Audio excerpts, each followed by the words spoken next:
Students, आज हमारी class है बीकॉम पार्ट 2 और इसमें सब्जेक्ट है बिजनेस लॉ। बहुत अहम सब्जेक्ट है। आज इस सिलसिले का लेक्चर 1 है। आज हम देखेंगे इसमें कि इम्पोर्टेंट क्वेश्चंस जो हैं वो कौन कौन से हैं। तो आज हम इसमें देखते हैं सबसे पहले इसका पार्ट 1 लॉ ऑफ कॉन्ट्रैक्ट। आज के लेक्चर में हम लॉ ऑफ कॉन्ट्रैक्ट पे बात करेंगे। बाकी के जो पार्ट्स और चैप्टर्स हैं वो इंशाल्लाह नेक्स्ट लेक्चर में होंगे।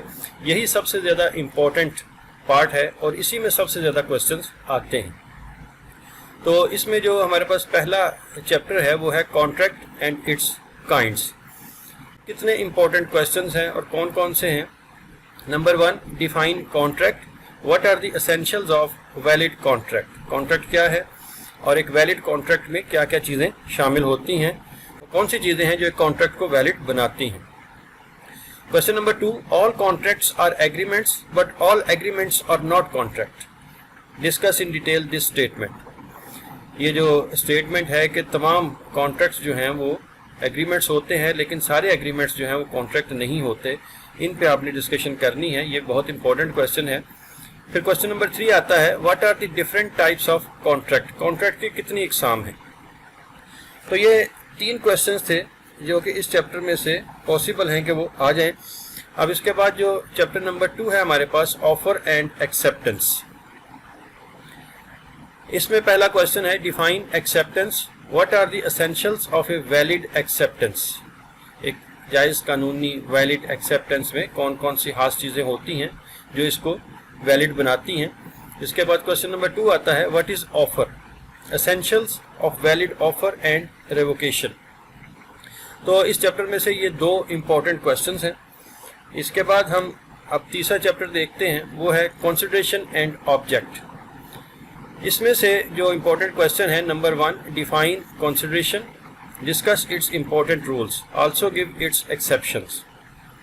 या ये इस तरीके से भी आ सकता है, नो कंसिडरेशन नो कॉन्ट्रैक्ट। तो ये 2 क्वेश्चन जो हैं वो मुख्तलिफ तरीक़ों से आते हैं लेकिन इनका आंसर एक ही है।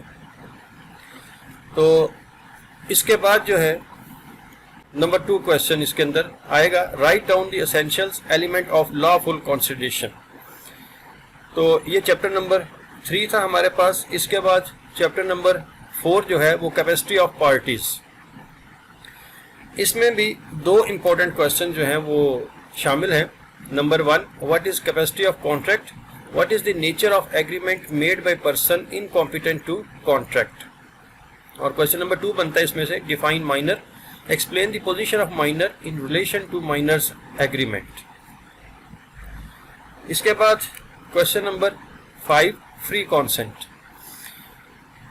इसमें से सिर्फ एक ही इम्पोर्टेंट क्वेश्चन है, what is free consent, discuss the elements and position of a contract when the consent is not free.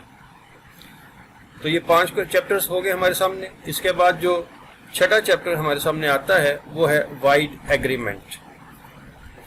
इसमें से भी एक ही क्वेश्चन इंपॉर्टेंट है। अब ये जो चैप्टर्स आपके सामने आएंगे ये कुछ लेस इंपॉर्टेंट पहलू की निस्बत है, इंपॉर्टेंट लेकिन पहलू की निस्बत कुछ कम इंपॉर्टेंट है, इसलिए इनमें से एक 2 क्वेश्चन जो है वो इंपॉर्टेंट बनते हैं।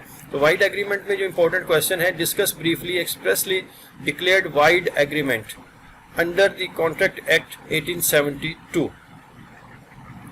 तो 1872 के एक्ट के तहत कॉन्ट्रैक्ट जो है इसको आपने डिस्कस करना है। ये वाइड एग्रीमेंट में क्वेश्चन आएगा। उसके बाद चैप्टर नंबर 7 है, कॉन्टिजेंट एंड क्वेसी कॉन्ट्रैक्ट। इसमें भी एक ही क्वेश्चन जो है वो इम्पोर्टेंट है, what is quasi contract, also explain its different kinds. ये चैप्टर नंबर 7 था हमारे पास। इसके बाद चैप्टर नंबर 8 है, परफॉर्मेंस ऑफ कॉन्ट्रैक्ट। इसमें जो क्वेश्चन बनता है, what do you understand by performance of contract, state who can demand performance and who may perform contract. इसमें भी एक ही क्वेश्चन इंपॉर्टेंट था। इसके बाद फिर चैप्टर नंबर 9 आता है हमारे पास, डिस्चार्ज ऑफ कॉन्ट्रैक्ट। कॉन्ट्रैक्ट को कैसे ख़त्म किया जा सकता है, कैसे मुकम्मल किया जा सकता है। इसमें भी क्वेश्चन नंबर 1 है, what are various ways in which a contract may be discharge. इस चैप्टर में भी सिर्फ यही एक क्वेश्चन जो है वो इम्पोर्टेंट है। इसके बाद चैप्टर नंबर 10 आता है, remedies for breach of contract.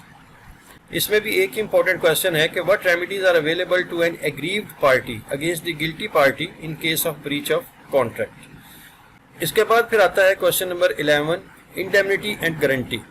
ये कदरे ज़्यादा इंपॉर्टेंट चैप्टर है और इसमें से ज़्यादा क्वेश्चन जो है वो आने के चांसेस हैं। कौन कौन से आ सकते हैं? Number 1, what is contract of guarantee, what are its special features, also explain its different kinds, discuss the termination of continuing guarantee.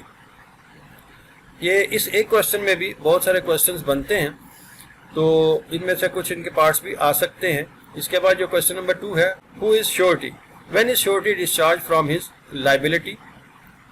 और क्वेश्चन नंबर 3 है, what is contract of guarantee, distinguish between contract of guarantee and contract of indemnity. तो इस chapter में से ये 3 question थे जो कि इम्पॉर्टेंट थे।